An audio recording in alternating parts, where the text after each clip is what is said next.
ಪಿತನ ಸುತನ ಮತ್ತು ಪವಿತ್ರಾತ್ಮರ ನಾಮದಲ್ಲಿ ಆಮೆನ್. ಪ್ರಭು ಯೇಸು ಸ್ವಾಮಿಯಲ್ಲಿ ಪ್ರೀತಿಯ ಸಹೋದರ ಸಹೋದರಿಯರೇ, ಮತ್ತೊಂದು ಸಲ ದೈವ ವಚನದ ಶುಶ್ರೂಷೆಗಾಗಿ ದೇವರು ನಮಗೆ ಕರುಣಿಸಿದ ಈ ಸಮಯಕ್ಕಾಗಿ ಕೃತಜ್ಞತಾ ಸ್ತೋತ್ರವನ್ನು ಸಲ್ಲಿಸುತ್ತಾ ನಿಮ್ಮೆಲ್ಲರನ್ನು ಪ್ರಭು ಯೇಸುವಿನ ಪವಿತ್ರ ನಾಮದಲ್ಲಿ ಈ ವಚನ ಶುಶ್ರೂಷೆಗೆ ಪ್ರೀತಿಪೂರ್ವಕವಾಗಿ ಆಹ್ವಾನಿಸುತ್ತೇನೆ. Praise the lord, hallelujah.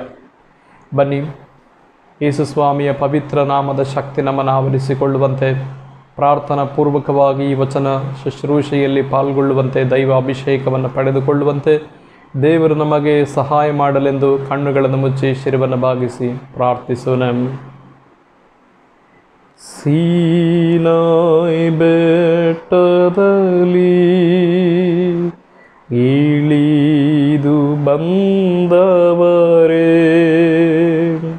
ಸೀನಾಯಿ ಬೆಟ್ಟದಲ್ಲಿ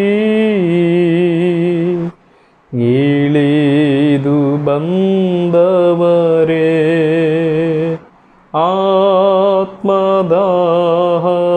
ತೀರಿಸಬಾ ದೇವ ನಮ್ಮ ಹೃದಯದಲ್ಲಿ, ನಮ್ಮ ಆತ್ಮದಾಹವ ತೀರಿಸಬಾ ದೇವ ನಮ್ಮ ಹೃದಯದಲ್ಲಿ. ಪಾವನಾತ್ಮರೇ,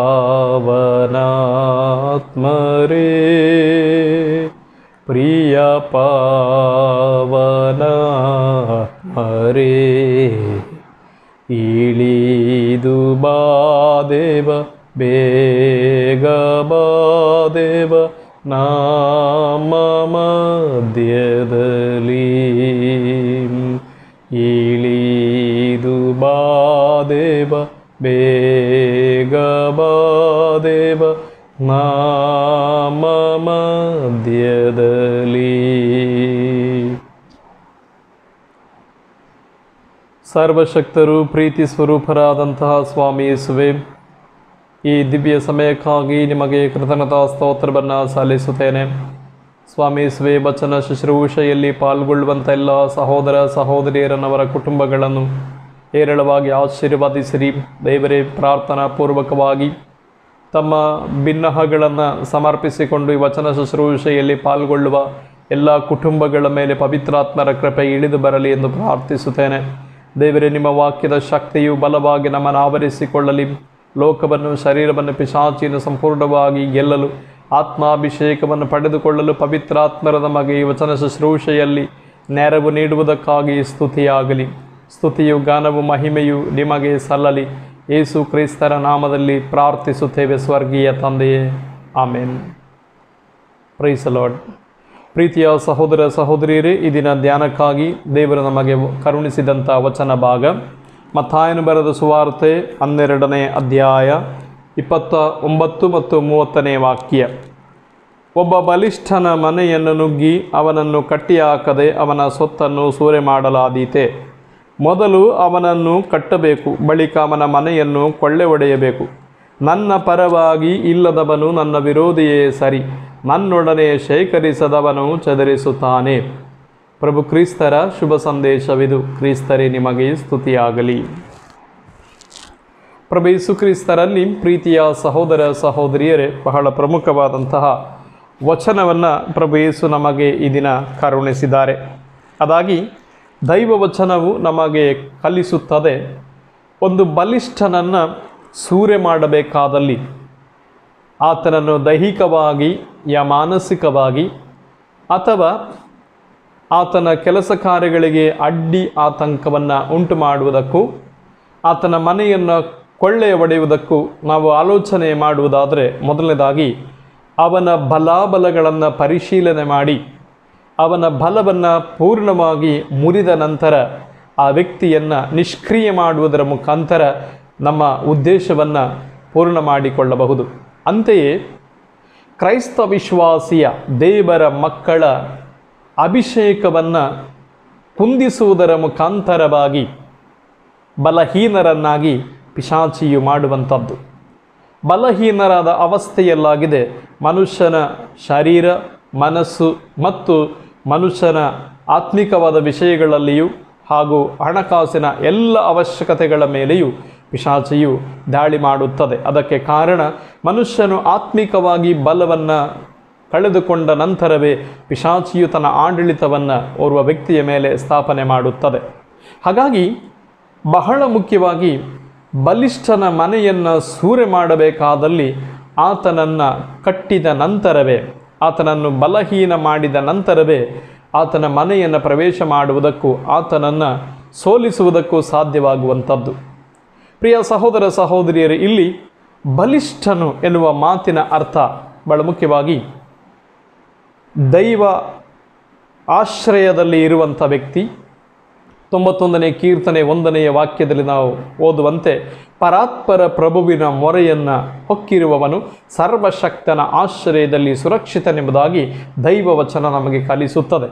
ಹಾಗಾಗಿ ಬಲಿಷ್ಠನಾದ ವ್ಯಕ್ತಿ ಆತ್ಮಿಕವಾಗಿ ಯಾರಪ್ಪ ಬಲಿಷ್ಠನು ಎಂಬುದಾಗಿ ನಾವು ಯೋಚನೆ ಮಾಡುವುದಾದರೆ, ದೇವರನ್ನು ಆಶ್ರಯಿಸಿದವನು, ದೈವ ವಚನದ ಅಭಿಷೇಕದಲ್ಲಿ ನೆಲೆಗೊಂಡಿರುವವನು, ಪ್ರಾರ್ಥನಾ ಜೀವನದಲ್ಲಿ ಮುಂದುವರೆಯುವವನು, ದೇವರನ್ನು ಆರಾಧಿಸುವಂಥ ವ್ಯಕ್ತಿಯಾಗಿದ್ದಾನೆ ಬಲಿಷ್ಠನಾದ ವ್ಯಕ್ತಿ ಎನ್ನುವಂಥದ್ದು. ಕಣ್ಣಿಗೆ ಹಣಬಲ, ಜನಬಲ, ಅಧಿಕಾರದ ಬಲ ಯಾವುದು ಕಾಣದೆ ಹೋದರೂ ದೈವಿಕ ಬಲ ವ್ಯಕ್ತಿಯ ಜೊತೆಯಲ್ಲಿ ಹಾದು ಹೋಗುವುದರಿಂದ ಆತನ ಜೀವನದಲ್ಲಿ ಎಲ್ಲ ಹಂತಗಳಲ್ಲಿ ಗೆಲುವನ್ನು ಸಾಧಿಸುತ್ತಾನೆ. ವಿಶೇಷವಾಗಿ ದೇವರ ವಾಕ್ಯವನ್ನು ನಾವು ಓದುವಾಗ ಯೆಹೋಶುವ 1ನೇ ಅಧ್ಯಾಯ 5ನೇ ವಾಕ್ಯದಿಂದ ನಾವು ಓದುವುದಾದರೆ ದೇವರ ವಾಕ್ಯ ಹೀಗೆ ಹೇಳ್ತದೆ, ಸ್ಥಿರಚಿತ್ತನಾಗಿರು, ಧೈರ್ಯದಿಂದಿರು, ಅಂಜಬೇಡ, ಕಳವಳಗೊಳ್ಳಬೇಡ. ನೀನು ಹೋಗುವ ಎಲ್ಲ ಎಡೆಗಳಲ್ಲಿ ನಿನ್ನ ದೇವರು ಸರ್ವೇಶ್ವರನಾದ ನಾನು ನಿನ್ನೊಂದಿಗೆ ಇರುತ್ತೇನೆ. ನನ್ನ ದಾಸನಾದ ಮೋಶೆ ನಿನಗೆ ಆಜ್ಞಾಪಿಸಿದ ಧರ್ಮಶಾಸ್ತ್ರವನ್ನು ಧೈರ್ಯ ಮತ್ತು ಸ್ಥೈರ್ಯದಿಂದ ಪಾಲಿಸು. ಅದನ್ನು ಬಿಟ್ಟು ಎಡಕ್ಕಾದರೂ ಬಲಕ್ಕಾದರೂ ಹೋಗಬೇಡ. ಆಗ ನೀನು ಕೃತಾರ್ಥನಾಗುವಿ, ನೀನೆಲ್ಲ ಕಾರ್ಯಗಳಲ್ಲಿಯೂ ಸಫಲನಾಗುವಿ ಮತ್ತು ನೀನೆಲ್ಲಿ ಹೋದರೂ ನಾನು ನಿನ್ನ ಸಂಗಡ ಇರುತ್ತೇನೆ. ಇದಾಗಿದೆ ದೈವಿಕ ವಾಗ್ದಾನ. ಯಾವಾಗ ದೈವ ವಚನವನ್ನು ಪಾಲಿಸುತ್ತೇವೆ ಮತ್ತು ನಾಲಿಗೆಯಲ್ಲಿ ನಮ್ಮ ಬಾಯಲ್ಲಿ ಯಾವಾಗಲೂ ದೈವ ಸ್ತುತಿಯನ್ನು ಮಾಡುತ್ತೇವೆ, ಒಳ್ಳೆಯದನ್ನು ಮಾತ್ರವೇ ಮಾತನಾಡುತ್ತೇವೆ, ಆಗ ದೇವರ ಪ್ರಸನ್ನತೆಯು ನಮ್ಮನ್ನು ಬಲವಾಗಿ ಆವರಿಸಿಕೊಳ್ಳುತ್ತದೆ. ಹಾಗಾಗಿ ಪ್ರೀತಿಯ ಸಹೋದರ ಸಹೋದರಿಯರೇ, ನಮ್ಮ ಬಾಯಲ್ಲಿ ನಕಾರಾತ್ಮಕವಾದ ಮಾತುಗಳು ಬರುವುದಾದರೆ, ಎಲ್ಲ ಸಮಯ ತಪ್ಪಾದ ಬೈಗುಳ ಮತ್ತು ಕೆಟ್ಟ ಮಾತುಗಳು ನಮ್ಮ ಬಾಯಲ್ಲಿ ಬರುವುದಾದರೆ, ನಿಂದಿಸುವಂಥ ದೂಷಣೆಯ ಮಾತುಗಳು ನಮ್ಮ ಬಾಯಲ್ಲಿ ಬರುವುದಾದರೆ ಖಂಡಿತವಾಗಿಯೂ ದೇವರ ಕೃಪೆಯನ್ನು, ಅಭಿಷೇಕವನ್ನು ನಾವು ಕಳೆದುಕೊಳ್ಳುತ್ತೇವೆ. ಅಲ್ಲಿ ನಾವು ಬಲಹೀನರಾಗಲು ಕಾರಣರಾಗುತ್ತೇವೆ, ನಮ್ಮನ್ನು ನಾವೇ ಬಲಹೀನರನ್ನಾಗಿ ಮಾಡಿಕೊಳ್ಳುತ್ತೇವೆ. ಆ ಕಾರಣ ಬಹಳ ಮುಖ್ಯವಾಗಿ ದೇವರ ವರಪ್ರಸಾದವು ನಮ್ಮನ್ನು ಎಲ್ಲ ಸಮಯ ಆವರಿಸಿಕೊಳ್ಳಬೇಕಾದಲ್ಲಿ ನಮ್ಮ ನಾಲಿಗೆಯು ಬಹಳ ಪರಿಶುದ್ಧವಾಗಿ ಇರಬೇಕಾಗಿರುತ್ತದೆ.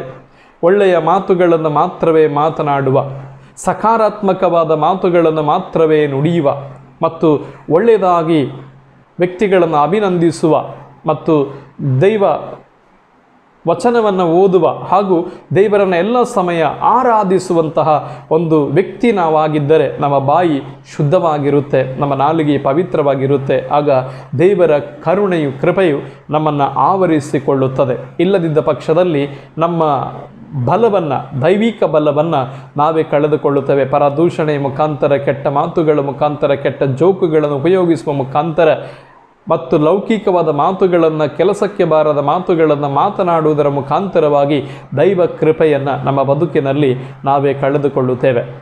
ಬನ್ನಿ, ಬಹಳ ಮುಖ್ಯವಾಗಿ ದೈವಿಕ ಬಲ ಈ ವಿಷಯದಲ್ಲಿ ನಾನು ನಿಮಗೆ ವಿವರಿಸುವುದಾದರೆ, ನಾವು ದಾವೀದ ಮತ್ತು ಗೋಲ್ಯಾತರನ್ನು ಉದಾಹರಣೆಗಾಗಿ ತೆಗೆದುಕೊಳ್ಳೋಣ. ಮಾನುಷಿಕ ದೃಷ್ಟಿಯಲ್ಲಿ ಬಲವನ್ನು ಹೊಂದಿದ ವ್ಯಕ್ತಿ ಗೋಲ್ಯಾತ, ಯುದ್ಧವೀರ, ಪರಾಕ್ರಮಶಾಲಿ. 40 ದಿನಗಳವರೆಗೆ ಮುಂಜಾನೆ ಮತ್ತು ಸಂಜೆ ಇಸ್ರೇಲ್ ಸೈನ್ಯದ ಮುಂದೆ ಬಂದು ಗೋಲ್ಯಾತನು ಬೊಬ್ಬೆ ಹೊಡೆಯುತ್ತಾನೆ. ನಿಮ್ಮಲ್ಲಿ ಪುರುಷರಿದ್ದರೆ ನನ್ನನ್ನು ಎದುರಿಸಿರಿ, ನನ್ನನ್ನು ಸೋಲಿಸಿರಿ, ನಾವು ನಿಮಗೆ ಶರಣಾಗುತ್ತೇವೆ. ಅಲ್ಲದಿದ್ದರೆ ನೀವು ನಿಮ್ಮ ಪರವಾಗಿ ಯುದ್ಧವೀರನನ್ನು ಕಳುಹಿಸಿ, ನಾನು ಅವನೊಡನೆ ಹೋರಾಡಿ ಅವನನ್ನು ಕೊಂದಲ್ಲಿ ನೀವು ನಮಗೆ ಶರಣಾಗಿರಿ. ಹೀಗೆ 40 ದಿನ ಹಗಲು ರಾತ್ರಿ ಆತನು ನೇರವಾಗಿ ಸವಾಲನ್ನು ಎಸಗುತ್ತಾ ಇದ್ದರೂ ಒಂದು ವ್ಯಕ್ತಿಯು ಮುಂದೆ ಬರುವುದಿಲ್ಲ. ಬಹಳ ಪರಾಕ್ರಮಶಾಲಿಯಾದಂಥ ಯೋನಾತಾನ ಹಾಗೂ ಅರಸನಾದಂಥ ಸೌಲ ಮತ್ತು ಆತನ ಸೈನಿಕರೆಲ್ಲರೂ ಆ ವ್ಯಕ್ತಿಯನ್ನು ಗೋಲಿಯಾತನನ್ನು ನೋಡಿದ ಮಾತ್ರಕ್ಕೆ, ಆ ಬೊಬ್ಬೆಯನ್ನು ಕೇಳಿದ ಮಾತ್ರಕ್ಕೆ ಹೋಗಿ ಅಡಗಿಕೊಳ್ಳುತ್ತಾರೆ. ಆದರೆ ಒಂದು ದಿನ ಜೆಸ್ಸೆಯನು ತನ್ನ ಮಗ ದಾವೀದನನ್ನು, ನಿನ್ನ ಅಣ್ಣಂದಿರು ಸೇನೆಯಲ್ಲಿ ಇದ್ದಾರೆ, ಯುದ್ಧ ಭೂಮಿಯಲ್ಲಿದ್ದಾರೆ, ಹೋಗಿ ಅವರ ಯೋಗಕ್ಷೇಮವನ್ನು ವಿಚಾರಿಸಿಕೊಂಡು ಬಾ ಅಂತ ಹೇಳಿ ಕೆಲವು ವಸ್ತುಗಳನ್ನು ಅವರಿಗಾಗಿ ಕೊಟ್ಟು ಅವರನ್ನು ಕಳಿಸುವ ಸಂದರ್ಭದಲ್ಲಿ ಯಾವಾಗ ದಾವೀದನು ಯುದ್ಧ ಭೂಮಿಗೆ ಬರುತ್ತಾನೆ, ಅದೇ ಸಮಯ ಗೋಲಿಯಾತನು ಬಂದು ಬೊಬ್ಬೆ ಹೊಡೆಯುವಂತಹ ಆ ಸನ್ನಿವೇಶವನ್ನು ಕೇಳಿಸಿಕೊಂಡಾಗ ಮತ್ತು ಕಂಡಾಗ ದಾವೀದನ ಹೃದಯ ಕುದಿಯುತ್ತದೆ. ದಾವೀದನ ಮನಸ್ಸಿನಲ್ಲಿ ಒಂದು ಸವಾಲು ಬರುತ್ತದೆ, ಬಹಳ ಪ್ರಮುಖವಾದ ಸವಾಲು. ದೇವರನ್ನು ಮತ್ತು ಜೀವಂತ ದೇವರ ಸೈನ್ಯವನ್ನು ನಿಂದಿಸುವ ಸೊಕ್ಕು ಇವನಿಗೆಲ್ಲಿಯದು? ಜೀವಂತ ದೇವರ ಸೈನ್ಯವನ್ನು ನಿಂದಿಸುವಂಥ ಅಹಂಕಾರವು ಇವನಿಗೆಲ್ಲಿಯದು ಎನ್ನುವಂತಹ ಒಂದು ಸವಾಲು ಆತನ ಮನದಾಳದಲ್ಲಿ ಬರುತ್ತೆ. ಮಾತ್ರವಲ್ಲ, ಆತನ ಹೆದರುವುದಿಲ್ಲ, ಬದಲಾಗಿ ಇವನನ್ನು ನಾನು ಜಯಿಸುತ್ತೇನೆ, ಇವನೊಡನೆ ನಾನು ಯುದ್ಧ ಮಾಡುತ್ತೇನೆ ಎನ್ನುವಂತಹ ಯಾವ ಭಯವಿಲ್ಲದಂತಹ ಒಂದು ಸವಾಲು ಆತನಿಗೆ ಒಡ್ಡುತ್ತಾನೆ. ಪ್ರಿಯ ಸಹೋದರ ಸಹೋದರಿಯರೇ, ಈ ಸವಾಲನ್ನು ಒಡ್ಡಲು ಏನು ಕಾರಣ? ದಾವೀದನು ಬಾಲಕ, ಆತನು ಯುದ್ಧ ನಿಪುಣನಲ್ಲ, ಆತನಿಗೆ ದೇಹದಾಢ್ಯತೆಯೇನೂ ಇಲ್ಲ. ಆದರೆ ಯಾವಾಗ ಪ್ರವಾದಿಯಾದ ಸಮುವೇಲನಿಂದ ಅಭಿಷೇಕಿಸಲ್ಪಟ್ಟು ದೇವರಾತ್ಮಭರಿತನಾಗಿರುತ್ತಾನೆ, ಆ ಆತ್ಮರ ಚೈತನ್ಯವು ಆತನನ್ನು ಆ ಸವಾಲನ್ನು ಅಂಗೀಕರಿಸಲು, ಹೋರಾಟಕ್ಕೆ ನಿಲ್ಲಲು ಸಶಕ್ತನನ್ನಾಗಿ ಮಾಡುವಂಥದ್ದು. ಇದಾಗಿದೆ ದೈವಿಕ ಅಭಿಷೇಕದ ಗುಟ್ಟು. ಇಲ್ಲಿ ಒಂದು ಸಮುವೇಲನ ಗ್ರಂಥ 17ನೇ ಅಧ್ಯಾಯದಲ್ಲಿ ನಾವು ಬಹಳ ಮುಖ್ಯವಾಗಿ ಈ ವಿವಾದವನ್ನು, ಈ ಘಟನೆಯನ್ನು ಕುರಿತು ನಾವು ಓದುತ್ತೇವೆ. ದೈವವಚನ ನಮಗೆ ಕಲಿಸುವಂಥದ್ದು ದಾವೀದ ಗೋಲಿಯಾತರ ದ್ವಂದ್ವ ಯುದ್ಧ. 1 ಸಮುವೇಲ 17ನೇ ಅಧ್ಯಾಯ 41ನೇ ವಾಕ್ಯದಿಂದ, ಇತ್ತ ಫಿಲಿಷ್ಟಿಯನು ದಾವೀದನ ಕಡೆ ಧಾವಿಸಿ ಬಂದನು. ಗುರಾಣಿ ಹೊರುವವನು ಅವನ ಮುಂದೆ ಇದ್ದನು. ಫಿಲಿಷ್ಟಿಯನು ದಾವೀದನನ್ನು ಸಮೀಪಿಸಿ ನೋಡಿದನು. ಕೆಂಬಣ್ಣದವನು ಸುಂದರನು ಆದ ಯುವಕನನ್ನು ದಿಟ್ಟಿಸಿ ತಾತ್ಸಾರದಿಂದ, ನೀನು ಕೋಲು ಹಿಡಿದು ನನ್ನ ಬಳಿಗೆ ಬರಲು ನಾನು ನಾಯಿ ಎಂದು ತಿಳಿದುಕೊಂಡೆಯಾ ಎಂದು ಹೇಳಿ ಅವನನ್ನು ತನ್ನ ದೇವರ ಹೆಸರಿನಲ್ಲಿ ಶಪಿಸಿದನು. ಇಲ್ಲಿ ಬಾ, ನಿನ್ನ ಮಾಂಸವನ್ನು ಆಕಾಶದ ಪಕ್ಷಿಗಳಿಗೆ, ಕಾಡಿನ ಮೃಗಗಳಿಗೆ ಹಂಚಿಕೊಡುತ್ತೇನೆ ಎಂದನು. ಅದಕ್ಕೆ ದಾವೀದನು, ನೀನು ಈಟಿ, ಕತ್ತಿ, ಬರ್ಜಿಗಳೊಡನೆ ನನ್ನ ಬಳಿ ಬರುತ್ತಿರುವೆ. ನೀನು ಹೀಯಾಳಿಸಿದ ಸೇನಾಧೀಶ್ವರರು ಹಾಗೂ ಇಸ್ರಾಯೇಲ್ ಯೋಧರ ದೇವರು ಆದಂತಹ ಸರ್ವೇಶ್ವರನ ನಾಮದೊಡನೆ ನಾನು ನಿನ್ನ ಬಳಿಗೆ ಬರುತ್ತಿದ್ದೇನೆ. ಅವರು ಈ ದಿನ ನಿನ್ನನ್ನು ನನ್ನ ಕೈಗೆ ಒಪ್ಪಿಸಿಕೊಡುವರು. ನಾನು ನಿನ್ನನ್ನು ಕೊಂದು ನಿನ್ನ ತಲೆಯನ್ನು ಕಡಿದು ಫಿಲಿಷ್ಟಿಯ ಸೈನ್ಯದ ಶವಗಳನ್ನು ಆಕಾಶದ ಪಕ್ಷಿಗಳಿಗೂ ವನ್ಯಮೃಗಗಳಿಗೂ ಹಂಚಿಕೊಡುವೆನು. ಇದರಿಂದ ಇಸ್ರಾಯೇಲರ ಸಂಗಡ ದೇವರಿದ್ದಾರೆ ಎಂಬುದು ಜಗತ್ತಿಗೆಲ್ಲ ತಿಳಿದು ಬರುವುದು. ಈಟಿ ಕತ್ತಿಗಳಿಲ್ಲದೆ ಸರ್ವೇಶ್ವರ ರಕ್ಷಿಸಬಲ್ಲನೆಂದು ಇಲ್ಲಿ ಕೂಡಿರುವವರೆಲ್ಲರಿಗೆ ಗೊತ್ತಾಗುವುದು. ಏಕೆಂದರೆ ಸಮರದ ಪರಿಣಾಮ ಇರುವುದು ಸರ್ವೇಶ್ವರನ ಕೈಯಲ್ಲಿ. Praise the lord. ಪ್ರೀತಿಯ ಸಹೋದರ ಸಹೋದರಿಯರೇ, ಇಲ್ಲಿ ಗಮನಿಸಬೇಕಾದ ಒಂದು ಅಂಶ, ದಾವೀದನು ನಿಸ್ಸಂಕೋಚವಾಗಿ, ನಿಸ್ಸಂದೇಹವಾಗಿ, ಪವಿತ್ರಾತ್ಮಭರಿತನಾಗಿ, ಬಹಳ ಶಕ್ತಿಯುತವಾಗಿ ಹೇಳುತ್ತಾ ಇದ್ದಾನೆ, ನೀನು ಈಟಿಯನ್ನು, ಬರ್ಜಿಯನ್ನು, ಕತ್ತಿಯನ್ನು ಮತ್ತು ನಿನ್ನ ದೇಹದಾಢ್ಯತೆಯನ್ನು ನಂಬಿಕೊಂಡು ಯುದ್ಧಕ್ಕೆ ಬರುತ್ತಿರುವೆ. ನಾನಾದರೂ ನೀನು ಹೀಯಾಳಿಸಿದ ಸೇನಾಧೀಶ್ವರ ಸರ್ವೇಶ್ವರ ಸ್ವಾಮಿ ಅವರ ಹೆಸರಿನಲ್ಲಿ ಯುದ್ಧಕ್ಕೆ ಬರುತ್ತಾ ಇದ್ದೇನೆ.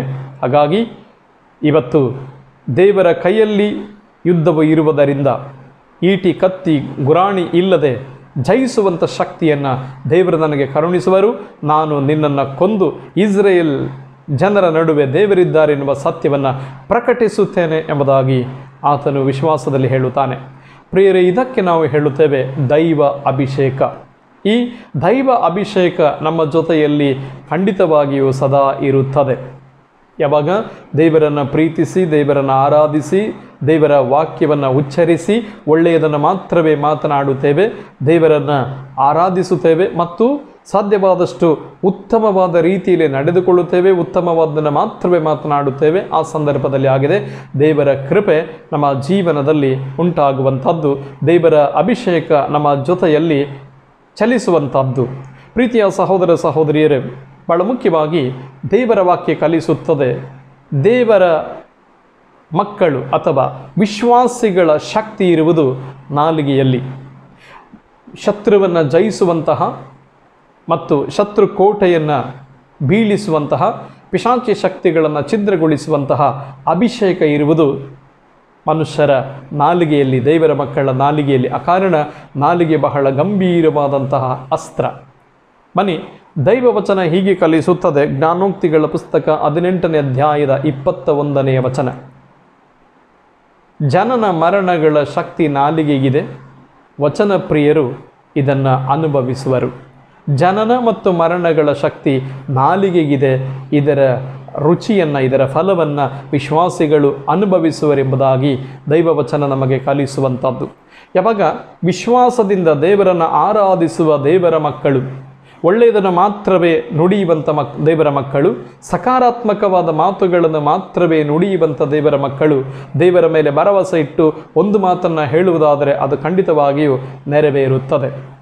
ಕಳೆದ ವರ್ಷ ನಾನು ಅಕ್ಟೋಬರ್ ತಿಂಗಳಿನಲ್ಲಿ ಭದ್ರಾವತಿ ಸ್ಥಳದಲ್ಲಿ ಧ್ಯಾನ ಕೊಡಲಿಕ್ಕಾಗಿ ಹೋದ ಸಮಯ, ಧ್ಯಾನ ಪ್ರಾರಂಭಿಸುವ ಹಿಂದಿನ ದಿನ ರಾತ್ರಿ ಧ್ಯಾನಕ್ಕೆ ಆಹ್ವಾನಿಸಿದಂತಹ ಸಹೋದರರ ಮನೆಯಲ್ಲಿ ನಾನು ಉಳಿದುಕೊಳ್ಳುವ ಸಮಯ, ಅವರಿಗೋಸ್ಕರ ಅಂದು ಪ್ರಾರ್ಥನೆ ಮಾಡುವ ಸಮಯ. ಆ ಪ್ರಾರ್ಥನಾ ಸಮಯದಲ್ಲಿ ಒಂದು ಗಂಡ ಹೆಂಡತಿ ನನ್ನನ್ನು ನೋಡಲಿಕ್ಕಾಗಿ ಬಂದರು. ನಾನು ಅವರಲ್ಲಿ ಮಾತನಾಡುವ ಸಮಯ ನಾನು ಕೇಳಿದೆ, ಯಾವ ವಿಷಯದಲ್ಲಿ ನಾನು ನಿಮಗೆ ಪ್ರಾರ್ಥನೆ ಮಾಡಬೇಕು, ನಿಮ್ಮ ಸಮಸ್ಯೆಯನ್ನು.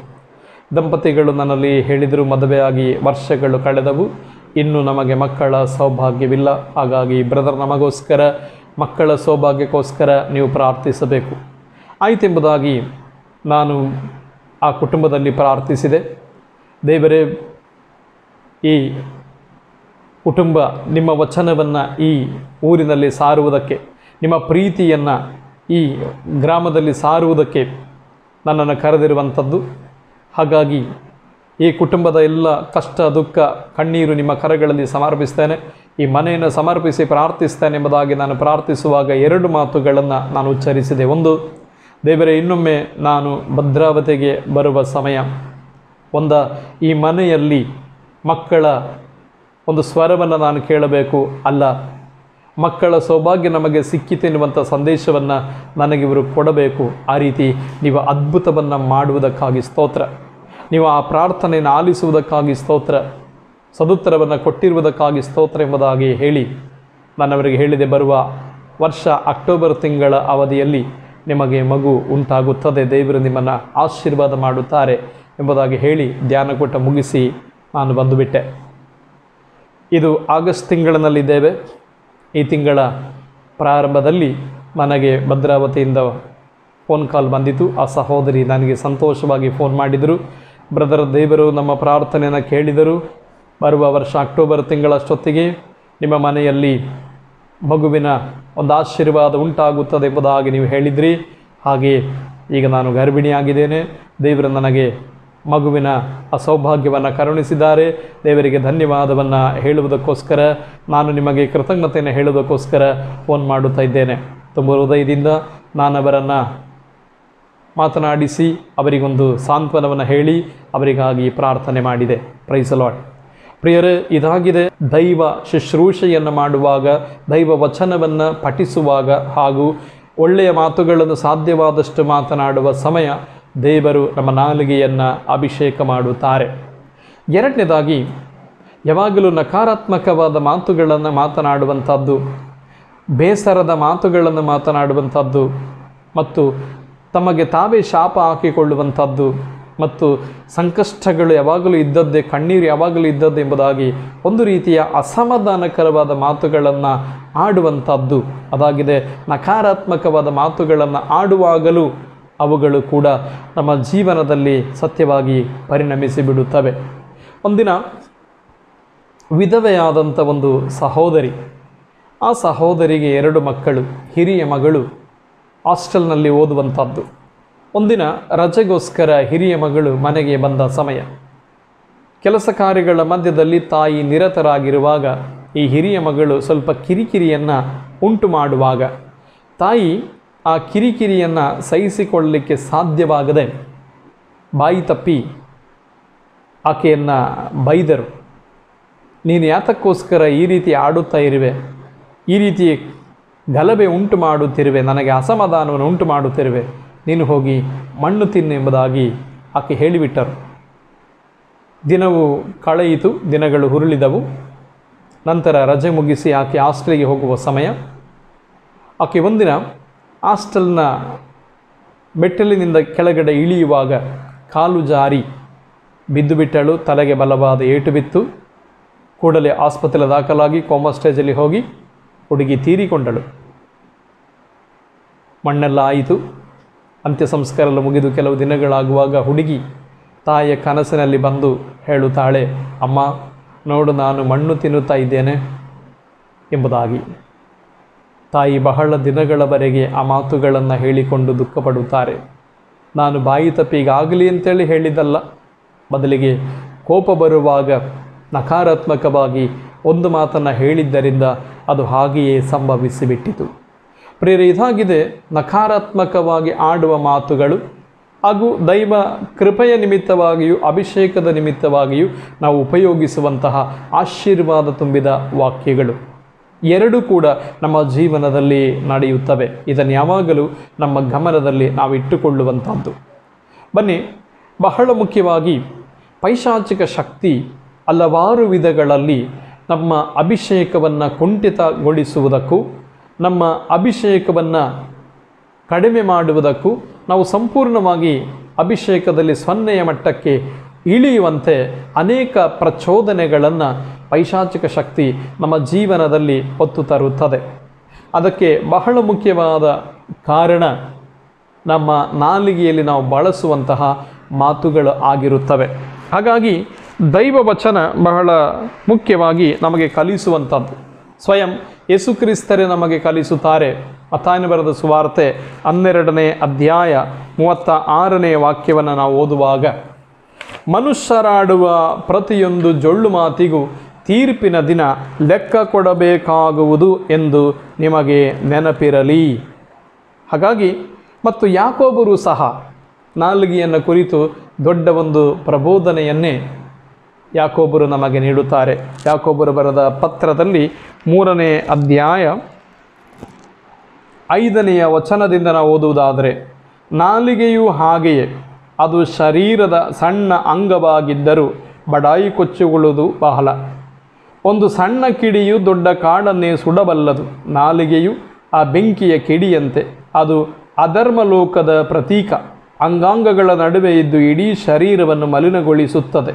ನರಕಾಗ್ನಿಯಿಂದ ಹೊತ್ತುಕೊಂಡು ಅದು ಬಾಳಿನ ಚಕ್ರಕ್ಕೆ ಬೆಂಕಿಯನ್ನು ಹಚ್ಚುತ್ತದೆ. ಸಕಲ ಜಾತಿಯ ಪ್ರಾಣಿ ಪಕ್ಷಿಗಳನ್ನು, ಹರಿದಾಡುವ ಜಂತುಗಳನ್ನು, ಜಲಜೀವಿಗಳನ್ನು ಮಾನವ ಪಳಗಿಸಬಲ್ಲನು, ಪಳಗಿಸಿಯೂ ಇದ್ದಾನೆ. ಆದರೆ ನಾಲಿಗೆಯನ್ನಾದರೂ ಹತೋಟಿಗೆ ತರಲು ಯಾರಿಗೂ ಸಾಧ್ಯವಿಲ್ಲ. ಅದು ಸತತ ಕೇಡನ್ನು ಉಂಟು ಮಾಡುವ ಕಿಡಿ, ಮೃತ್ಯುಕಾರಕ ವಿಷಕೊಂಡಿ. ಪ್ರಭುವನ್ನು ಪರಮಪಿತನನ್ನು ಸ್ತುತಿಸುವುದು ಅದೇ ನಾಲಿಗೆಯೇ.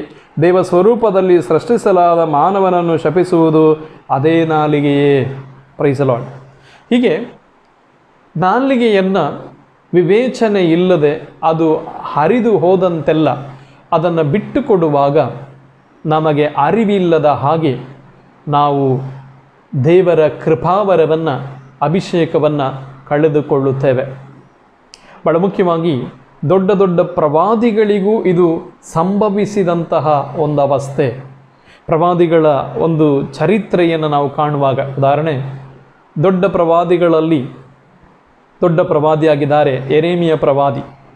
ಯೆರೆಮೀಯ ಪ್ರವಾದಿಯ ವಿಷಯವನ್ನು ನಾವು ಓದುವಾಗ, ಯೆರೆಮೀಯ ಪ್ರವಾದಿಯ ಗ್ರಂಥ 15ನೇ ಅಧ್ಯಾಯಕ್ಕೆ ಬಂದರೆ, ಪ್ರವಾದಿಯ ಜೀವಿತದಲ್ಲಿ ಕಷ್ಟಗಳನ್ನು ಉಂಟು ಮಾಡಿದ ಮನುಷ್ಯರನ್ನು ನಾವು ಕಾಣುತ್ತೇವೆ. ಒಂದು ವೇಳೆ ದೈವ ವಚನವನ್ನು ಶಕ್ತಿಯುತವಾಗಿ ಪ್ರಸಂಗಿಸುವಂತಹ ಯೆರೆಮೀಯ ಇದ್ದಕ್ಕಿದ್ದ ಹಾಗೆ ದೈವ ವಚನವನ್ನು ಪ್ರಸಂಗಿಸುವಾಗ ಅದನ್ನು ಕೇಳಿಸಿಕೊಳ್ಳಿಕ್ಕೆ ಆಗದೆ ಅದರ ಒಂದು ತೀಕ್ಷ್ಣತೆಯನ್ನು ಅಂಗೀಕರಿಸಲು ಸಾಧ್ಯವಿಲ್ಲದೆ ಯೆರೆಮೀಯ ಪ್ರವಾದಿಯನ್ನು ಕೆಲವು ದುಷ್ಕರ್ಮಿಗಳು ದುಃಖಕ್ಕೂ, ನೋವಿಗೂ, ಕಾರಾಗೃಹಕ್ಕೂ, ಏಟು ಪೆಟ್ಟುಗಳಿಗೂ ಒಳಪಡಿಸುವ ಸಮಯ. ಯೆರೆಮೀಯ ಪ್ರವಾದಿ ದೇವರಲ್ಲಿ ಅಂಗಲಾಚಿ ಪ್ರಾರ್ಥಿಸುತ್ತಾರೆ, ದೇವರೇ, ಈ ಒಂದು ವಿಷಯ ನನಗೆ ಬೇಡವಾಗಿತ್ತು. ಈ ವ್ಯಕ್ತಿಗಳು ನಿಷ್ಕಾರಣವಾಗಿ ನನ್ನನ್ನು ದೂಷಣೆ ಮಾಡುವಾಗ, ನನ್ನ ಹಿಂಸಿಸುವಾಗ ಒಂದು ಸಮಯ ದೇವರ ವಾಕ್ಯವನ್ನು ಸಾರದೆ ಇದ್ದು ಬಿಡೋಣವೆಂದರೆ ಅದು ನನಗೆ ಆಗುವುದಿಲ್ಲ. ಅದು ಬೆಂಕಿಯ ಹಾಗೆ ನನ್ನನ್ನು ದಹಿಸುತ್ತಾ ಇದೆ. ಹಾಗಾಗಿ ಸರ್ವೇಶ್ವರ ಸ್ವಾಮಿಯ ವಚನವನ್ನು ಲೋಪದೇಶವಿಲ್ಲದೆ ನಾನು ಸ್ಪಷ್ಟವಾಗಿ ಸೂಕ್ಷ್ಮವಾಗಿ ಅಧಿಕಾರವಾಣಿಯಿಂದ ಅದನ್ನು ಪ್ರವಚಿಸುವಾಗ ಅದನ್ನು ಸ್ವೀಕಾರ ಮಾಡುವ ಮನಸ್ಸಿಲ್ಲದೆ ನನ್ನನ್ನು ಕೊಲ್ಲಲು ಪ್ರಯತ್ನಿಸುವ, ನನಗೆ ಏಟುಪೆಟ್ಟುಗಳನ್ನು ನೀಡಲು ಆವಣಿಸುವಂತಹ ಈ ವ್ಯಕ್ತಿಗಳನ್ನು ನೀವು ನಿರ್ನಾಮ ಮಾಡಿಬಿಡಿ, ನನ್ನ ಶತ್ರುಗಳನ್ನು ವಿನಾಶ ಮಾಡಿ ಎಂಬುದಾಗಿ ಆತನು ಬೇಡಿಕೊಳ್ಳುತ್ತಾನೆ. ಆ ಮಾತುಗಳನ್ನು ಕೇಳಿಸಿಕೊಂಡ ಸರ್ವೇಶ್ವರ ಸ್ವಾಮಿ ಯೆರೆಮೀಯ ಪ್ರವಾದಿಯಲ್ಲಿ ಬಹಳ ಮುಖ್ಯವಾಗಿ ಹೇಳುತ್ತಾರೆ. ಯೆರೆಮೀಯ ಪ್ರವಾದಿ ಗ್ರಂಥ 15ನೇ ಅಧ್ಯಾಯದ 19ನೇ ವಾಕ್ಯವನ್ನು ನಾವು ಓದುವಾಗ, ಅದಕ್ಕೆ ಸರ್ವೇಶ್ವರ, ನೀನು ನನಗೆ ಅಭಿಮುಖನಾಗಿ ಹಿಂತಿರುಗಿ ಬಂದರೆ ಮರಳಿ ನಿನ್ನನ್ನು ನನ್ನ ಸೇವೆಗೆ ಸೇರಿಸಿಕೊಳ್ಳುವೆನು. ತುಚ್ಛವಾದುದನ್ನು ತೊರೆದು ಅಮೂಲ್ಯವಾದುದನ್ನು ಉಚ್ಚರಿಸುವೆಯಾದರೆ ನೀನು ನನ್ನ ಬಾಯಿಯಂತಿರುವೆ. Praise the lord. ಸರ್ವೇಶ್ವರ ಸ್ವಾಮಿ ಯೆರೆಮೀಯನ ಮಾತುಗಳನ್ನು ಕೇಳಿ ಅದಕ್ಕೆ ಪ್ರೋತ್ಸಾಹ ನೀಡುವುದಿಲ್ಲ. ಬದಲಾಗಿ ಯೆರೆಮೀಯನಿಗೆ ಹೇಳುತ್ತಾರೆ, ನೋಡು, ನಿನಗೆ ಸಂಭವಿಸುವ ದುಃಖಗಳು, ಅದು ಅನ್ಯಾಯವಾಗಿ ನಿನಗೆ ಅವರು ಆ ಕಾರ್ಯಗಳನ್ನು ಎಸಗಿದ್ದಾರೆ.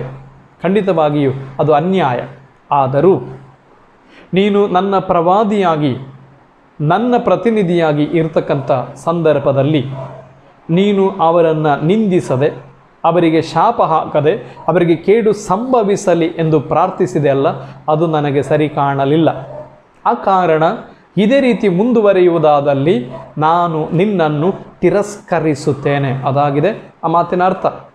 ಅದಕ್ಕಾಗಿ 19ನೇ ವಾಕ್ಯದಲ್ಲಿ ಬಹಳ ಸ್ಪಷ್ಟವಾಗಿ ದೇವರು ಹೇಳುತ್ತಾರೆ, ನೀನು ಮಾನಸಾಂತರ ಹೊಂದಿ ಹಿಂತಿರುಗಿ ನನ್ನ ಬಳಿಗೆ ಬರುವುದಾದರೆ ಮರಳಿ ನಾನು ನಿನ್ನನ್ನು ನನ್ನ ಸೇವೆಗೆ ಸೇರಿಸಿಕೊಳ್ಳುತ್ತೇನೆ. ಎರಡನೇದಾಗಿ, ತುಚ್ಛವಾದುದನ್ನು ತೊರೆದು. ಯಾವುದು ತುಚ್ಛವಾದದ್ದು? ಆತನು ಹೇಳಿದ ಮಾತುಗಳೇನು? ದೇವರೇ, ನನ್ನನ್ನು ನಿಂದಿಸುವ, ನನಗೆ ತೊಂದರೆ ಕೊಡುವ, ನನ್ನ ಮೇಲೆ ಇಲ್ಲ ಸಲ್ಲದ ಆರೋಪಗಳನ್ನು ಮಾಡಿ ದೈಹಿಕವಾಗಿ ಮಾನಸಿಕವಾಗಿ ನನ್ನನ್ನು ಕುಂದಿಸುವ ನನ್ನ ಶತ್ರುಗಳು ನಿರ್ನಾಮಗೊಳ್ಳಲಿ. ಅಷ್ಟೇ ಆತನು ಹೇಳಿದ್ದು. ಅವರಿಗೆ ತಕ್ಕ ಪಾಠ ಕಲಿಸಿರಿ, ಅವರಿಗೆ ತಕ್ಕ ಬುದ್ಧಿ ಕಲಿಸಿರಿ, ಇಷ್ಟೇ ಆತನು ಹೇಳಿದ್ದು. ಅದಕ್ಕೆ ದೇವರು ಹೇಳುತ್ತಾರೆ, ಈ ರೀತಿಯ ಮಾತುಗಳನ್ನು ತೊರೆದು ಬಿಡು. ಹಾಗಾಗಿ ನೀನು ಮಾನಸಾಂತರಗೊಂಡು ಮರಳಿ ನನ್ನ ಬಳಿಗೆ ಬರುವುದಾದರೆ, ಇದನ್ನು ಬಿಟ್ಟು ಬಿಡುವುದಾದರೆ ನಾನು ನಿನ್ನನ್ನು ನನ್ನ ಸೇವೆಗೆ ಸೇರಿಸಿಕೊಳ್ಳುವೆನು. ತುಚ್ಛವಾದುದನ್ನು ತೊರೆದು ಅಮೂಲ್ಯವಾದುದನ್ನು ಮಾತ್ರವೇ ನೀನು ಉಚ್ಚರಿಸುವುದಾದರೆ ನೀನು ನನ್ನ ಬಾಯಿಯಂತಿರುವೆ. Praise the lord. ಪ್ರೀತಿಯ ಸಹೋದರ ಸಹೋದರಿಯರೇ, ಇದು ಬಹಳ ಕಷ್ಟಕರವಾದ ವಿಷಯ. ನಾಲಿಗೆಯನ್ನು ಹತೋಟಿಯಲ್ಲಿ ಇಡುವುದಕ್ಕೂ ದೇವರ ಪ್ರಸನ್ನತೆಯನ್ನು ಕಳೆದುಕೊಳ್ಳದೆ ಇರುವುದಕ್ಕೂ ದೇವರು ನಮಗೆ ನೀಡುವಂತಹ ಒಂದು ತರಬೇತಿ ಅಂತಲೇ ಹೇಳಬಹುದು. ಮನೆಯಲ್ಲಿ ಮಕ್ಕಳಾಗಬಹುದು, ಮಡದಿಯಾಗಬಹುದು, ಗಂಡನಾಗಬಹುದು, ಅಥವಾ ಸಹೋದರ ಸಹೋದರಿ ನೆರೆಹೊರೆಯವರು ಯಾರೂ ಆಗಬಹುದು. ನಮಗೆ ಇಲ್ಲ ಸಲ್ಲದ ದುಃಖ ದುರಿತಗಳನ್ನು, ನೋವು ವೇದನೆಗಳನ್ನು, ಸಂಕಟಗಳನ್ನು ನಮ್ಮ ಬದುಕಿನಲ್ಲಿ ಹೊತ್ತು ತರುವಾಗ, ಅನ್ಯಾಯವಾಗಿ ಆ ಸಂಕಟಗಳನ್ನು ನಾವು ಅನುಭವಿಸುವಾಗ, ಒಂದು ವೇಳೆ ತಪ್ಪುಗಳನ್ನು ಮಾಡಿ ನಾವು ಕೂಡ ಏನಾದರೂ ತಪ್ಪುಗಳನ್ನು ಮಾಡಿ ಆ ಶಿಕ್ಷೆಯನ್ನು ಅನುಭವಿಸುವುದಾದರೆ ಅದು ಪರವಾಗಿಲ್ಲ, ಸುಮ್ಮನೆ ಇರಬಹುದು. ಆದರೆ ಯಾವ ತಪ್ಪು ಮಾಡದೆ ಅನ್ಯಾಯವಾಗಿ ನೆರೆಹೊರೆಯವರಿಂದಲೂ, ಕುಟುಂಬದಲ್ಲಿಯೂ, ಸಂಬಂಧಿಕರಲ್ಲಿಯೂ ಅನೇಕ ರೀತಿಯ ತೊಂದರೆ ತಾಪತ್ರೆಗಳಿಗೆ, ಹಿಂಸೆಗಳಿಗೆ, ಮಾನಸಿಕ ದುಃಖಗಳಿಗೆ ನಾವು ಒಳಗಾಗುವಂತಹ ಸನ್ನಿವೇಶದಲ್ಲಿ ಸುಮ್ಮನಿರುವುದು ಅಂದರೆ ಮನುಷ್ಯರಿಗೆ ಸ್ವಲ್ಪ ಕಷ್ಟವೇ. ಮಾತ್ರವಲ್ಲ, ಸುಮ್ಮನಿರುವುದು ಮಾತ್ರವಲ್ಲ, ಅವರಿಗೆ ಒಳಿತಾಗಲಿ ಎಂಬುದಾಗಿ ಹೇಳುವುದು ಕೂಡ ಬಹಳ ಕಷ್ಟಕರವಾದ ಕಾರ್ಯವೇ. ಹಾಗಾಗಿ ದೇವರ ವರಪ್ರಸಾದವನ್ನು ನಾವು ಗಳಿಸಿಕೊಳ್ಳಲು ಮನಸ್ಸು ಮಾಡುವುದಾದರೆ, ದೇವರ ಅನುಗ್ರಹವನ್ನು ಪಡೆದುಕೊಳ್ಳಲು ನಾವು ತೀರ್ಮಾನಿಸುವುದಾದರೆ ಇದನ್ನು ನಾವು ಬದಲಾಯಿಸಿಕೊಳ್ಳಲೇಬೇಕು, ಬೇರೆ ಮಾರ್ಗವಿಲ್ಲ. ಬಹಳ ಮುಖ್ಯವಾಗಿ ಇಲ್ಲಿ ನಾನು ಒಂದು ಮಾತನ್ನು ಹೇಳಲು ಇಷ್ಟಪಡುತ್ತೇನೆ. ಮಹಿಳೆಯರಿಗೆ, ಪುರುಷರ ಜೀವಿತದಲ್ಲಿ ಎಷ್ಟು ನೋವುಗಳು ಸಂಭವಿಸಿದರೂ ಸಾಮಾನ್ಯವಾಗಿ 100ಕ್ಕೆ 75-80% ಪುರುಷರು ತಮ್ಮ ಜೀವನದಲ್ಲಿ ಉಂಟಾದ ಕಹಿಯ ಅನುಭವಗಳನ್ನು ಮರೆಯಲು, ತಮ್ಮ ಜೀವಿತದಲ್ಲಿ ಕಹಿಯ ಅನುಭವಗಳನ್ನು ಉಂಟು ಮಾಡಿದ ನಕಾರಾತ್ಮಕವಾದ ಮಾತುಗಳನ್ನು ಹೇಳಿದಂಥ ವ್ಯಕ್ತಿಗಳನ್ನು ಬಹಳ ಸುಲಭವಾಗಿ ಮರೆತು ಬಿಡುತ್ತಾರೆ. ಆದರೆ ಮಹಿಳೆಯರು ಹಾಗಲ್ಲ. ಬಹಳ ದಿನಗಳಿಂದ, ವರ್ಷಗಳಿಂದ ತಮ್ಮ ಹೃದಯದಲ್ಲಿ ನಕಾರಾತ್ಮಕವಾದ ಭಾವನೆಗಳನ್ನಿಟ್ಟು, ನಕಾರಾತ್ಮಕವಾದ ಕಾರ್ಯಗಳನ್ನಿಟ್ಟು, ತಮಗೆ ಸಂಭವಿಸಿದ ಅನ್ಯಾಯ ಅಕ್ರಮಗಳೆಲ್ಲವನ್ನು ಮನದಾಳದಲ್ಲಿ ಇಟ್ಟು ಅವರು ಸರಿಯಾಗಿ ನಿದ್ರಿಸುವುದಿಲ್ಲ. ಆ ಘಟನೆಗಳು ನೆನಪಾಗುವಾಗಲೆಲ್ಲ ಮನದಾಳದಲ್ಲಿ ಗೊಣಗುಟ್ಟುತ್ತಿರುತ್ತಾರೆ. ಸರಿಯಾಗಿ ಆಹಾರ ಪದಾರ್ಥಗಳನ್ನು ಸೇವಿಸುವುದಿಲ್ಲ. ಮತ್ತು ಅವರು ಪ್ರಾರ್ಥನೆ ಮಾಡುವಾಗಲೂ ಸಹ ಅನೇಕ ಬಾರಿ ತಮಗೆ ದುಃಖವನ್ನು, ವೇದನೆಯನ್ನು, ವ್ಯಸನವನ್ನು ಉಂಟು ಮಾಡಿದವರ ನೆನಪು ಮಾಡಿಕೊಂಡು ತಪ್ಪಾದ ರೀತಿಯಲ್ಲಿ ಶಿಕ್ಷೆ ಉಂಟಾಗಬೇಕೆಂಬುದಾಗಿ ಪ್ರಾರ್ಥನೆ ಮಾಡುವಂತಹ ಮಹಿಳೆಯರಲ್ಲಿ ಹೆಚ್ಚು ಜನ ಮಹಿಳೆಯರಿದ್ದಾರೆ. ಭಾಳ ಗಂಭೀರವಾದ ವಿಷಯ. ನಾನು ಕೆಲವು ಮಂದಿ ಮಹಿಳೆಯರನ್ನು ನೋಡಿದ್ದೇನೆ. ಹಾಗೆ ಪ್ರೀತಿಯ ಸಹೋದರ ಸಹೋದರಿಯರೇ, ಈ ನಿಟ್ಟಿನಲ್ಲಿ ದೇವರ ವರಪ್ರಸಾದದಲ್ಲಿ ಬೆಳೆಯುವುದಕ್ಕೂ, ಕೃಪೆಯಲ್ಲಿ ಬೆಳೆಯುವುದಕ್ಕೂ, ಅಭಿಷೇಕದಲ್ಲಿ ಬೆಳೆಯುವುದಕ್ಕೂ ಸಾಧ್ಯವಾಗುವುದಿಲ್ಲ. ಕೆಲವು ಮಹಿಳೆಯರು ತಮಗೆ ತಾವೇ ಪ್ರಶ್ನೆ ಮಾಡಿಕೊಳ್ಳುವುದುಂಟು. ನಾನೆಷ್ಟು ಕಾಲ ಉಪವಾಸ ಮಾಡುತ್ತೇನೆ, ನಾನೆಷ್ಟು ಕಾಲ ದೇವರಲ್ಲಿ ಪ್ರಾರ್ಥಿಸುತ್ತೇನೆ, ಇಷ್ಟು ಜಪಮಾಲೆಗಳನ್ನು ದಿನಕ್ಕೆ ಹೇಳುತ್ತೇನೆ, ಆದರೂ ಪರಿಶುದ್ಧಾತ್ಮರ ಕೃಪೆ ನನಗೆ ಸಿಗಲಿಲ್ಲ ಯಾಕೆ? ದೇವರ ಅಭಿಷೇಕದಲ್ಲಿ ನಾನು ಬೆಳೆಯಲಿಲ್ಲ ಯಾಕೆ? ಭಾಳ ಗಂಭೀರವಾದ ಪ್ರಶ್ನೆ.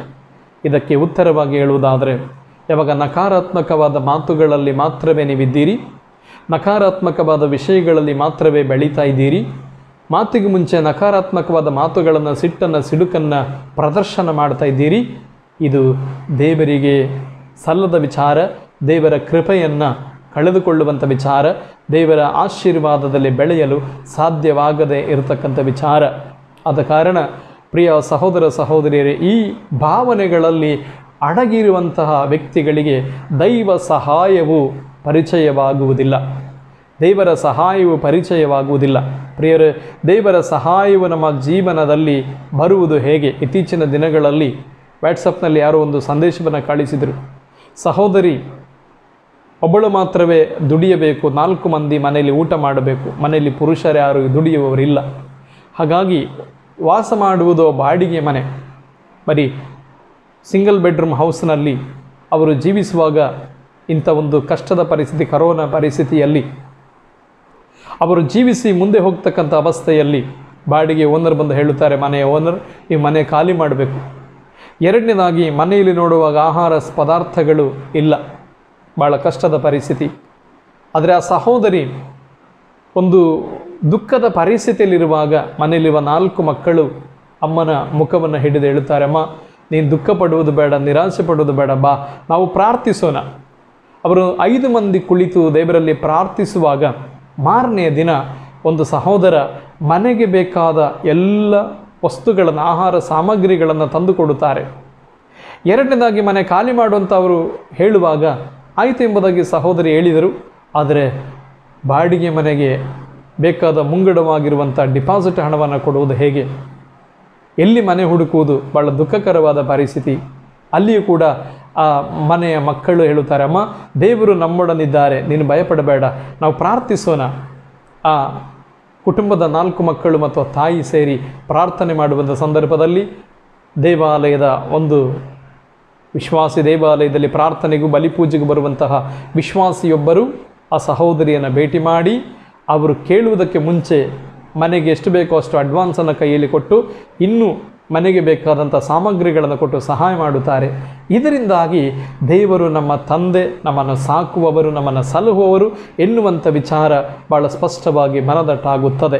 ಈ ರೀತಿಯ ದೈವ ಸಹಾಯವು, ದೈವ ಕೃಪೆಯು ನಮ್ಮ ಜೀವನದಲ್ಲಿ ಲಭ್ಯವಾಗಿ ದೇವರ ಸಹಾಯದಲ್ಲಿ ನಾವು ಮುಂದೆ ಹೋಗುವುದಾದರೆ ಖಂಡಿತವಾಗಿಯೂ ದೇವರ ಅಭಿಷೇಕ ನಮ್ಮನ್ನು ಆವರಿಸಿಕೊಳ್ಳುವಂಥದ್ದು, ದೇವರ ಕೃಪೆ ನಮ್ಮೊಟ್ಟಿಗಿದ್ದರೆ ಯಾವ ಮೇಲಿಗೂ ಕಡಿಮೆ ಇಲ್ಲದ ಹಾಗೆ ದೇವರು ನಮ್ಮನ್ನು ಈ ಭೂಮಿಯಲ್ಲಿ ಮುನ್ನಡೆಸುತ್ತಾರೆ. ಆದ ಕಾರಣ ಪ್ರೀತಿಯ ಸಹೋದರ ಸಹೋದರಿಯರೇ, ಈ ದೈವ ಸಂದೇಶವನ್ನು ಈ ದಿನ ನಾವು ಆಲಿಸುವಾಗ ಇವತ್ತು ನಮ್ಮ ಜೀವಿತವನ್ನು ನಾವೊಮ್ಮೆ ಪರಿಶೀಲನೆ ಮಾಡಿ ನೋಡೋಣ. ನಮ್ಮ ಬದುಕನ್ನೊಮ್ಮೆ ಪರಿಶೀಲನೆ ಮಾಡಿ ನೋಡೋಣ.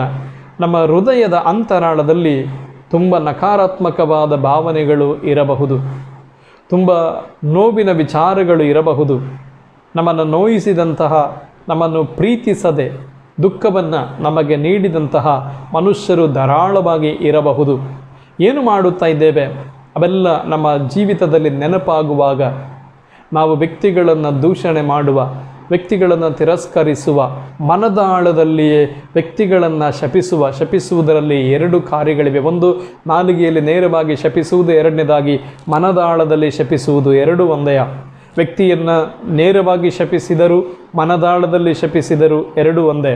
ಹಾಗಾಗಿ ದೇವರ ಕೃಪೆ ಮತ್ತು ಅಭಿಷೇಕವನ್ನು ಕಳೆದುಕೊಳ್ಳುತ್ತೇವೆ. ಮಾತ್ರವಲ್ಲ, ದೇವರ ಸಹಾಯವೂ ನಮ್ಮ ಜೀವನದಲ್ಲಿ ಉಂಟಾಗಲು ಸಾಧ್ಯವಾಗುವುದಿಲ್ಲ.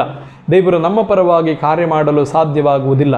ಆದರೆ ಯಾವಾಗ ನಕಾರಾತ್ಮಕವಾದ ಭಾವನೆಗಳನ್ನು ಬಿಟ್ಟು ಬಿಡುತ್ತೇವೆ, ನಾಲಿಗೆಯನ್ನು ಸಕಾರಾತ್ಮಕವಾಗಿ ಮಾತ್ರ ಉಪಯೋಗ ಮಾಡುತ್ತೇವೆ, ದೇವರನ್ನು ಸ್ತುತಿಸುವುದಕ್ಕೂ ಆರಾಧನೆ ಮಾಡುವುದಕ್ಕೂ, ದೇವರ ಸ್ವರೂಪದಲ್ಲಿ ಉಂಟು ಮಾಡಿದ ಮನುಷ್ಯ ಮಕ್ಕಳನ್ನು ಪ್ರೀತಿಸುವುದಕ್ಕೂ, ಒಳ್ಳೆಯ ಪ್ರೋತ್ಸಾಹಭರಿತ ಮಾತುಗಳನ್ನು ಮಾತ್ರ ಮಾತನಾಡುವುದಕ್ಕೆ, ಪರಿಶುದ್ಧವಾದ ಮಾತುಗಳನ್ನು ಮಾತ್ರ ಮಾತನಾಡುವುದಕ್ಕೆ ಯಾವಾಗ ಅದನ್ನು ಉಪಯೋಗ ಮಾಡುತ್ತೇವೆ, ಪ್ರಿಯ ಸಹೋದರ ಸಹೋದರಿಯರೇ, ಖಂಡಿತವಾಗಿಯೂ ದೇವರ ಅನುಗ್ರಹ ನಮ್ಮ ಜೀವನದಲ್ಲಿ ಬರುತ್ತದೆ. ದೇವರು ಹೇಳುತ್ತಾರೆ, ಈ ಕಾರ್ಯವನ್ನು ನಾನು ಮಾಡುತ್ತೇನೆ ಎಂಬುದಾಗಿ ವಿಶ್ವಾಸದಿಂದ ನೀನು ಹೇಳು, ನಾನು ಆ ಕಾರ್ಯವನ್ನು ಮಾಡುತ್ತೇನೆ. ಬಹಳ ಮುಖ್ಯವಾಗಿ ಒಂದು ಗುರುವಾರ ಪರಿಶುದ್ಧ ಆರಾಧನೆಯನ್ನು ನಾನು ನಡೆಸುವ ಸಮಯ. ಈ ಆರಾಧನೆ ಮುಕ್ಕಾಲು ಭಾಗ ಆಗುವಾಗ ನನಗೆ ಒಂದು ಶೋಕ, ನನ್ನ ಮನಸ್ಸಿನಲ್ಲಿ ಒಂದು ದುಃಖ ತುಂಬಿಕೊಂಡಿತು. ನಾನು ದೇವರಲ್ಲಿ ಪ್ರಶ್ನಿಸಿದೆ, ಸ್ವಾಮಿ, ಯಾಕಾಗಿ ಒಂದು ದುಃಖದ ವಾತಾವರಣ ನನ್ನ ಹೃದಯದಲ್ಲಿ ಬರುತ್ತಾ ಇದೆ? ಆಗ ದೇವರಂದರು, ಕೆಲವು ವ್ಯಕ್ತಿಗಳು ಈ ಆರಾಧನೆಯಲ್ಲಿ ದುಃಖದಲ್ಲಿ ಕೂತ್ಕೊಂಡಿದ್ದಾರೆ. ದುಃಖಕ್ಕೆ ಕಾರಣ ಎಷ್ಟು ಪ್ರಯತ್ನ ಮಾಡಿದರೂ ಕೆಲಸ ಸಿಗಲಿಲ್ಲ. ವಿದೇಶಕ್ಕೆ ಹೋಗಬೇಕೆಂಬುದಾಗಿ ಹೇಳಿ ಸ್ವಲ್ಪ ಹಣವನ್ನು ಕೊಟ್ಟು ವೀಸಾಗಿರುವಂಥ ಎಲ್ಲ ಪ್ರಯತ್ನಗಳನ್ನು ಮಾಡಿದ್ದಾರೆ. ಅದು ಅವರಿಗೆ ಸಾಧ್ಯವಾಗಲಿಲ್ಲ. ಆದ ಕಾರಣ ಅವರಿಗೆ ದುಃಖವಿದೆ, ಅವರ ಮನದಾಳದಲ್ಲಿ ಬೇಸರವಿದೆ. ಹಾಗಾದರೆ ನಾನು ಅವರಿಗಾಗಿ ಪ್ರಾರ್ಥಿಸುತ್ತೇನೆ. ನಾನು ಆರಾಧನೆಯ ಮಧ್ಯಭಾಗದಲ್ಲಿ ಅವರಿಗಾಗಿ ಪ್ರಾರ್ಥನೆ ಮಾಡಲಿಕ್ಕೆ ಪ್ರಾರಂಭಿಸಿದ್ದೆ. ದೇವರೇ, ಕೆಲಸ ಕಾರ್ಯವಿಲ್ಲದೆ ದುಃಖದಲ್ಲಿ, ನೋವಿನಲ್ಲಿ ಈ ಪರಿಶುದ್ಧವಾದ ಆರಾಧನೆಯ ಮುಂಭಾಗದಲ್ಲಿ ಕೂತ್ಕೊಂಡಿರತಕ್ಕಂಥ ವ್ಯಕ್ತಿಗಳಿಗಾಗಿ ಪ್ರಾರ್ಥಿಸುತ್ತೇನೆ ಎಂಬುದಾಗಿ ಭಾರವಾದ ಹೃದಯದಲ್ಲಿ ಪ್ರಾರ್ಥಿಸುವಾಗ ದೇವರಂದರು, ಕೆಲಸ ಕಾರ್ಯಗಳ ವಿಚಾರದಲ್ಲಿ ದುಃಖದಲ್ಲಿರುವಂಥ ವ್ಯಕ್ತಿಗಳನ್ನು ಎದ್ದು ನಿಲ್ಲುವುದಕ್ಕೆ ಹೇಳು. ನಾನು ಯಾರಿಗೆಲ್ಲ ಕೆಲಸ ಕಾರ್ಯಗಳಾಗಲಿಲ್ಲ, ನನಗೆ ಕೆಲಸವಿಲ್ಲ ಎನ್ನುವಂಥ ಬೇಸರದಲ್ಲಿದ್ದೀರಿ, ಅವರು ಎದ್ದು ನಿಲ್ಲಿ ಎಂಬುದಾಗಿ ಹೇಳುವಾಗ ಎಲ್ಲರೂ ಎದ್ದು ನಿಂತರು.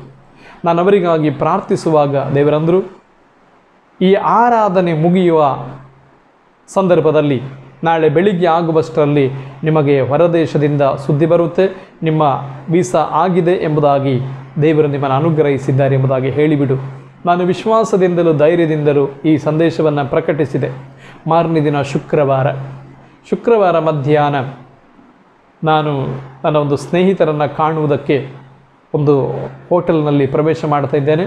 ಧ್ಯಾನ ಮುಗಿಸಿದಂಥ ಕೆಲವು ಧ್ಯಾನಾರ್ಥಿಗಳು ಆ ಹೋಟೆಲ್ನಲ್ಲಿ ಊಟ ಮಾಡಲಿಕ್ಕೆ ಕೂತ್ಕೊಂಡಿದ್ದಾರೆ. ನನ್ನನ್ನು ನೋಡಿದ ಕೂಡಲೇ 4 ಮಂದಿ ಎದ್ದು ನಿಂತರು.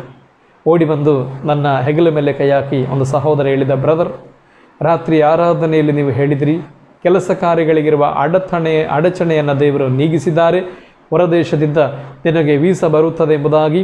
ನಾನು ಆರಾಧನೆ ಮುಗಿಸಿ ಊಟ ಮುಗಿಸಿ ನಿದ್ರೆ ಮಾಡುವ ಮುಂಚೆ ಫೋನ್ ಆನ್ ಮಾಡುವಾಗ ನನಗೊಂದು ಮೆಸೇಜ್ ಬಂದಿದೆ, ನಿನ್ನ ವೀಸಾ ಕಾರ್ಯಗಳು ಸರಿಯಾಗಿದೆ, ನೀನು ಆದಷ್ಟು ಬೇಗ ಹೊರದೇಶಕ್ಕೆ ಕೆಲಸಕ್ಕೆ ಬರಬಹುದು. Praise lord. ಬಹಳ ಸಂತೋಷದಿಂದ ಅವರು ನನಗೆ ಆ ಹೋಟೆಲ್ನಲ್ಲೇ ಅಭಿನಂದನೆಯನ್ನು ಹೇಳಿದರು. ನಾನು ಕೂಡ ದೇವರಿಗೆ ಧನ್ಯವಾದವನ್ನು ಸಲ್ಲಿಸಿದೆ. ದೇವರೇ, ನೀವು ಹೇಳಿದ ಮಾತನ್ನು ನಾನು ಸ್ವಲ್ಪವೂ ಅವಿಶ್ವಾಸ ವ್ಯಕ್ತಪಡಿಸದೆ ಧೈರ್ಯವಾಗಿ ವಿಶ್ವಾಸದಿಂದ ಪ್ರಕಟಿಸುವಾಗ ಅವರಿಗೂ ಒಂದು ಸಂತೋಷ, ಅದ್ಭುತ ಆಯಿತಲ್ಲ ಎಂಬುದಾಗಿ ನನಗೂ ಒಂದು ಸಂತೋಷ.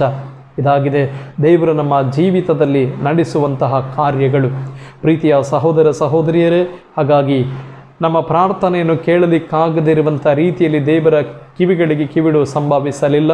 ನಮ್ಮನ್ನು ರಕ್ಷಣೆ ಮಾಡಲಿಕ್ಕೆ ಆಗದಿರುವ ರೀತಿಯಲ್ಲಿ ದೇವರ ಕೈಗಳು ಮೋಟುಗೈಯಲ್ಲ, ದೇವರ ಕೈಗಳು ಬಹಳ ವಿಶಾಲವಾಗಿದೆ. ಆದ್ದರಿಂದ ನಮ್ಮ ಜೀವಿತವನ್ನು ಪ್ರಭುವಿನ ಮುಂಭಾಗದಲ್ಲಿ ಸಮಯ ಸಮರ್ಪಿಸೋಣ. ವಿಶೇಷವಾಗಿ ನಿಮ್ಮ ಹೃದಯದ ಆಳದಲ್ಲಿರುವಂಥ ನೋವುಗಳನ್ನು ಒಪ್ಪಿಸಿಕೊಡಿ.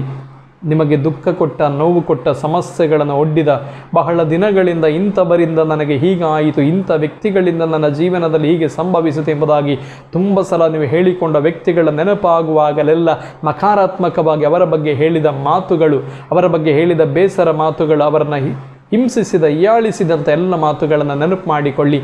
ಈಗ ದೇವರ ಮುಂದೆ ಸಮರ್ಪಿಸಿರಿ. ದೇವರೇ, ನನ್ನ ನಾಲಿಗೆಯನ್ನು ನಿಮ್ಮ ಕರಗಳಲ್ಲಿ ಸಮರ್ಪಣೆ ಮಾಡುತ್ತೇನೆ.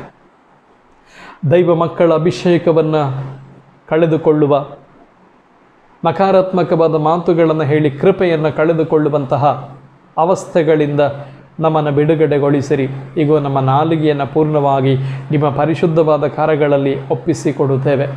ನಿಮ್ಮ ಪರಿಶುದ್ಧವಾದ ಕರಗಳಲ್ಲಿ ನಮ್ಮ ನಾಲಿಗೆಯನ್ನು ಒಪ್ಪಿಸಿಕೊಡುವಾಗ ಸ್ವಾಮಿ, ನಮ್ಮ ನಾಲಿಗೆಯನ್ನು ಶುದ್ಧೀಕರಿಸಿರಿ.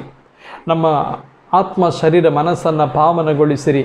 ಎಲ್ಲ ನಕಾರಾತ್ಮಕವಾದ ಮಾತುಗಳನ್ನು ನುಡಿಯುವ, ಕೆಟ್ಟದಾಗಿ ಬೈಯುವ ಹಾಗೂ ಶಾಪಗಳನ್ನು ಹಾಕುವ, ಯಾವಾಗಲೂ ನಕಾರಾತ್ಮಕವಾದ ಮಾತುಗಳನ್ನೇ ನುಡಿತಕ್ಕಂಥ ಕಾರ್ಯಗಳು ನಮ್ಮ ನಾಲಿಗೆಯಿಂದ ಬಿಟ್ಟು ಹೋಗಲಿ.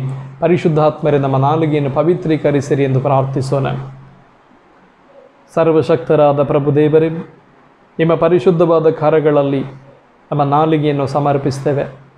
ದೇವರೇ, ಯಾವಾಗಲೂ ಯೇಸುಕ್ರಿಸ್ತರ ಪರಿಶುದ್ಧ ರಕ್ತದ ಅಭಿಷೇಕ ನಮ್ಮನ್ನು ಆವರಿಸಿಕೊಳ್ಳುವಂತೆ, ಧೈರ್ಯವಾಗಿ ಯೇಸು ನಾಮದಲ್ಲಿ ಪಿಶಾಚಿನ ಬಂಧಿಸುವ ಮಾಟ ಮಂತ್ರಗಳನ್ನು ಮುರಿಯುವ ಒಂದು ಅಭಿಷೇಕದ ಶಕ್ತಿ ನಮ್ಮ ನಾಲಿಗೆಯಲ್ಲಿ ತುಂಬಿಕೊಳ್ಳುವಂತೆ, ಕನಸುಗಳಲ್ಲಿ ಕೆಟ್ಟದ್ದು ಬರುವಾಗ, ನಕಾರಾತ್ಮಕವಾದ ಭಾವನೆಗಳು ಬರುವಾಗ, ಕನಸುಗಳಲ್ಲಿ ಪಿಶಾಚನವನ್ನು ಎದುರಿಸುವಾಗ ಕನಸಿನಲ್ಲಿಯೇ ನಾಜರೇತಿನ ಯೇಸು ನಾಮದಲ್ಲಿ ನಿನ್ನನ್ನು ಬಂಧಿಸುತ್ತೇನೆಂಬುದಾಗಿ ಧೈರ್ಯವಾಗಿ ಹೇಳುವ ಒಂದು ಶಕ್ತಿಯನ್ನು, ಒಂದು ಸಾನ್ನಿಧ್ಯವನ್ನು ನಮಗೆ ದಯಪಾಲಿಸಿರಿ. ನಕಾರಾತ್ಮಕವಾದ ಎಲ್ಲ ಮಾತುಗಳನ್ನು ನಮ್ಮಿಂದ ಹೋಗಲಾಡಿಸಿರಿ. ನನ್ನ ನಾಲಿಗೆಯನ್ನು ಅಭಿಷೇಕ ಮಾಡಿರಿ, ಶುದ್ಧೀಕರಿಸಿರಿ, ಆಶೀರ್ವದಿಸಿರಿ. ಯೇಸುವೆ, ಮುಂದಿನ ದಿನಗಳಲ್ಲಿ ನನ್ನ ಜೀವನದಲ್ಲಿ ಅದ್ಭುತಗಳನ್ನು ನಾನು ಕಾಣುವುದಕ್ಕಾಗಿ, ನಿಮ್ಮ ಕೃಪೆಯಲ್ಲಿ ನಾನು ಬೆಳೆಯುವುದಕ್ಕಾಗಿ, ನನ್ನನ್ನು ನಿಮ್ಮ ಕೃಪೆಯಲ್ಲಿ ಮುನ್ನಡೆಸುವುದಕ್ಕಾಗಿ ನಿಮಗೆ ಸ್ತುತಿಯಾಗಲಿ. ಸ್ತುತಿಯು, ಘನವು, ಮಹಿಮೆಯು ನಿಮಗೆ ಸಲ್ಲಲಿ. ಯೇಸುಕ್ರಿಸ್ತರ ಪರಿಶುದ್ಧ ನಾಮದಲ್ಲಿ ಪ್ರಾರ್ಥಿಸುತ್ತೇವೆ ಸ್ವರ್ಗೀಯ ತಂದೆಯೇ, amen. Praise the lord. Hallelujah. ಪ್ರಿಯ ಸಹೋದರ ಸಹೋದರಿಯರೇ, ಈ ದೈವ ಸಂದೇಶವನ್ನು ಎಲ್ಲರಿಗೂ ತಲುಪಿಸಿ, ನೀವು ಕೇಳಿರಿ ಮತ್ತು ಅನೇಕರಿಗೆ ಇದನ್ನು ತಲುಪಿಸಿರಿ ಮತ್ತು ಈ ಚಾನಲನ್ನು ಸಬ್ಸ್ಕ್ರೈಬ್ ಮಾಡಿಕೊಳ್ಳಿ. ನಿಮ್ಮ ಪ್ರಾರ್ಥನೆಯಲ್ಲಿ ನನ್ನನ್ನು ನೆನೆಸಿ ಪ್ರಾರ್ಥನೆ ಮಾಡಿರಿ. ದೇವರು ನಿಮ್ಮನ್ನು ಹೇರಳವಾಗಿ ಅನುಗ್ರಹಿಸಲಿ. Price the lord.